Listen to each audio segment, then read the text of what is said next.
salaamaaleykum gannaaw bi nu wëree kaaba gi juróom-ñaari yoon julli ñaar rakk fii ci gannaaw maqaama Ibrahim maa ngi def appel di woo mboolem sénégalais yi le 20 février ca Ndakaaru ca place de la nation ci bis bi ànd sàmm jikko yi woote ngir ñu wax àdduna bi non à l'homosexualité kaaba gi ki ko doon wër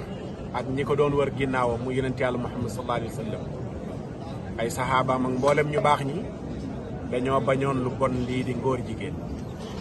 agenda bi Nations Unies bëgg a imposer àdduna bi ngir bëgg ngóor jigéen yonent bi nam ko bañee woon bu ko kenn bañee ci noonu àdduna bépp ñi bañ lu bon taxaw nañ ne ñoo lànk Sénégal ci biir ñooñu taxaw nañ ne ñoo lànk agenda bi nga xam ne moom lañ ñu bëgg a imposer bëgguñu loi bii di criminaliser ngóor jigéen nañ ko voté ngir Sénégal ngóor jigéen wéy di fa doon crime